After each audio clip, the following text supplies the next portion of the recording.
नमस्कार, मैं प्रतिभा खेड़े आपका स्वागत करती हूँ अपने YouTube चैनल नॉलेज रेन में, जहाँ हम एट ग्रेड अभ्यास पुस्तिका भाषा भारती कक्षा 7 के हल देख रहे हैं। आज हम पाठ 3 मेरी वसीयत के हल देखेंगे।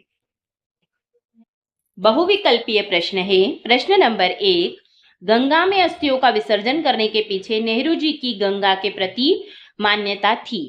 धार्मिक भावना, सामाजिक भावना, प्रेम भावना या मुक्ति की भावना। तो इसका सही उत्तर है ऑप्शन सी, प्रेम भावना।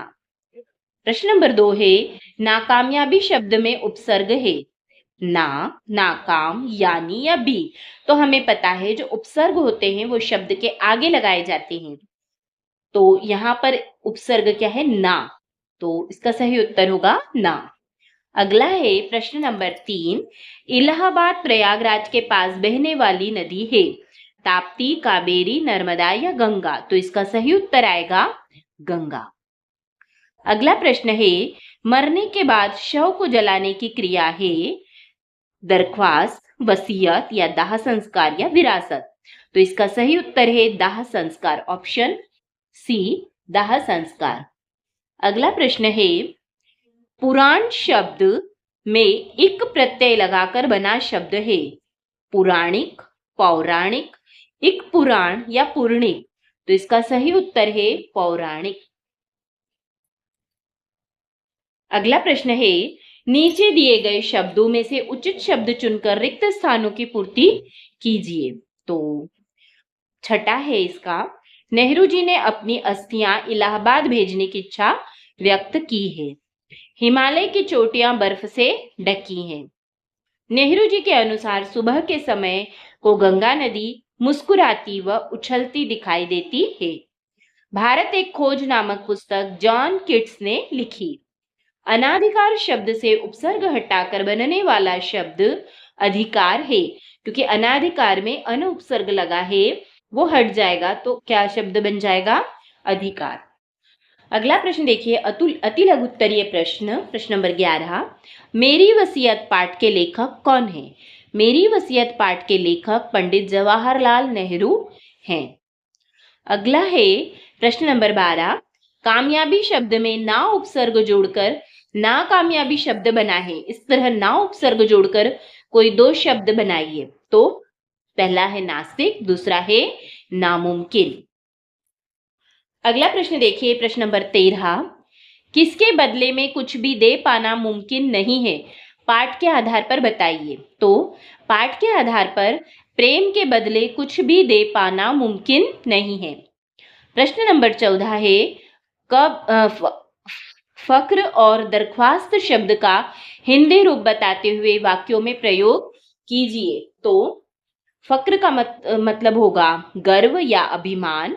वाक्य होगा इसका, मुझे अपने देश की उपलब्धियों पर फक्र है।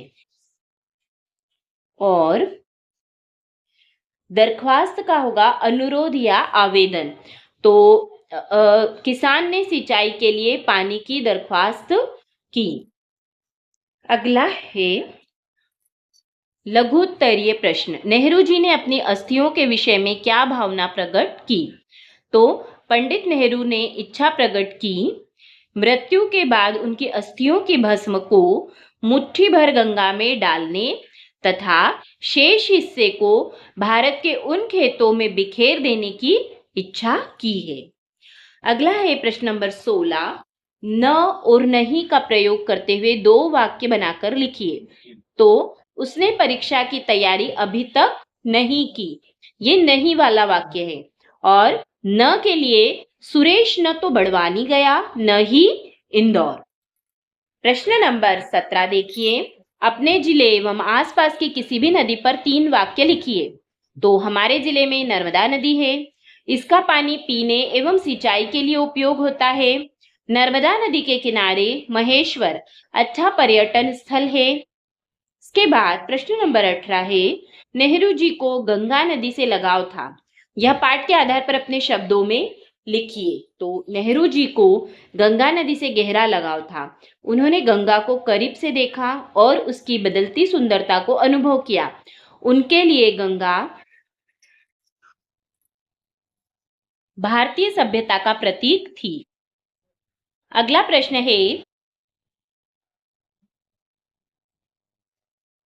प्रश्न नंबर 19।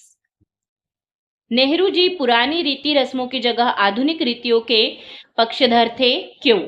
तो नेहरू जी पुरानी रीति रस्मों की जगह आधुनिक रीतियों के पक्षधर थे क्योंकि वह चाहते हैं कि भारत के लोग इन रीति रस्मों की जंजीरों को तोड़कर बाहर निकल जाएं, क्योंकि यह रस्में हमारे देश को आगे बढ़ने से रोकती हैं।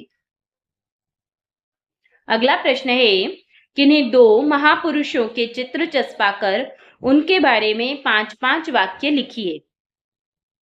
तो यहाँ हमने पहला लिखा है नेताजी सुभाष चंद्र बोस के बारे में। सुभाष चंद्र बोस, जिन्हें नेताजी के नाम से भी जाना जाता है, भारतीय राष्ट्रीय सेना INA के संस्थापक थे। उन्होंने तुम मुझे खून दो मैं तुम्हें आजादी दूंगा का नारा दिया और अंग्रेजों के खिलाफ सशस्त्र संघर्ष का सम्मान किया। बोस की रहस्यमय परिस्थितियों में 1945 में मृत्यु हो गई। और दूसरा हमने लिखा है रानी लक्ष्मीबाई के बारे में। रानी लक्ष्मीबाई झांसी की रानी थी और 1857 के भारतीय संग्राम की प्रमुख वीरांगना थी। उन्होंने अंग्रेजों के खिलाफ बहादुरी से लड़ाई लड़ी और स्वतंत्रता के लिए अपने राज्य की रक्षा की। उनकी वीरता की कहानियां आज भी प्रेरणा का स्रोत है। धन्यवाद। आज के लिए इतना ही। अगले वीडियो में हम पाठ 4 2 कविताएं के हल देखेंगे। अगर आपको मेरे वीडियोस पसंद आ रहे तो कृपया इन्हें लाइक करिए, शेयर करिए और चैनल को सब्सक्राइब करिए।